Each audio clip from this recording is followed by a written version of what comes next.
പന്തളം നഗരസഭയിൽ BJP. ഭരണസമിതിക്കെതിരെ BJP. Councillor തന്നെ രംഗത്ത്. നഗരസഭയിലെ വസ്തുനികുതി പരിഷ്കരണത്തിലെ അശാസ്ത്രീയ നടപടിയാണ് ബി.ജെ.പി. അംഗം കെ.വി. പ്രഭ ചോദ്യം ചെയ്യുന്നത്. മുനിസിപ്പൽ ഭരണസമിതിയുടെ നടപടി കെട്ടിട ഉടമകൾക്ക് ബാധ്യത തീർത്തുവെന്ന പരാതി നിലനിൽക്കെയാണ് ബി.ജെ.പി. വാർഡ് കൌൺസിലറിന്റെ വിമർശനം.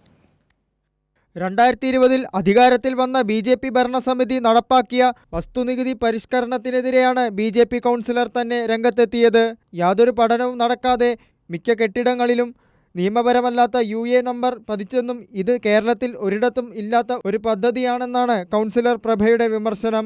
ഓരോ ഗ്രാമപഞ്ചായത്ത് നഗരസഭകളിലുള്ള ഭരണസമിതി കമ്മിറ്റികൾ പ്രമേയം പാസാക്കിയാണ് വസ്തുനികുതി പരിഷ്കരണം നടപ്പാക്കുന്നതെന്ന നിയമം നിലനിൽക്കെ പന്തളത്തെ ഇപ്പോഴത്തെ നികുതി കൊള്ളയ്ക്ക് കാരണം ഭരണസമിതി എന്നും ബി.ജെ.പി. നേതാവ് കൂടിയായ കൗൺസിലർ പ്രഭ കുറ്റപ്പെടുത്തുന്നു. മുൻ പഞ്ചായത്ത് പ്രസിഡന്റായിട്ടിരുന്ന ശ്രീ കെ പ്രതാപനാണ് ആസൂത്രണ സമിതി ഉപാധ്യക്ഷനായിരിക്കുകയും അദ്ദേഹത്തിന്റെ നിർദ്ദേശാനുസരണമാണ് പന്തളത്ത് 8 രൂപ മുതൽ 17 രൂപ വരെ കൂട്ടാം എന്നുള്ളത് വന്നപ്പോഴേ ഏറ്റവും കൂടിയ റേറ്റ് 12 രൂപ നിശ്ചയിക്കുകയും അതേപോലെ തന്നെ കെട്ടിടങ്ങൾക്ക് വാണിജ്യ കെട്ടിടങ്ങൾക്ക് 75 രൂപ എന്ന നിരക്കിലേക്ക് മുന്നോട്ട് നീക്കിക്കൊണ്ട് പന്തളത്തെ ജനങ്ങളെ വീണ്ടും ഇദ്ദേഹം ചതിക്കുകയും വഞ്ചിക്കുകയും ചെയ്യുന്ന ഫലമായിട്ടാണ് പന്തളത്ത് ജനങ്ങള് ഭാരിച്ച വലിയൊരു അവരെ കഷ്ടപ്പാടിലേക്ക് കൊണ്ടിടാനുണ്ടായ സാഹചര്യമുണ്ടായത് പന്തളത്തെ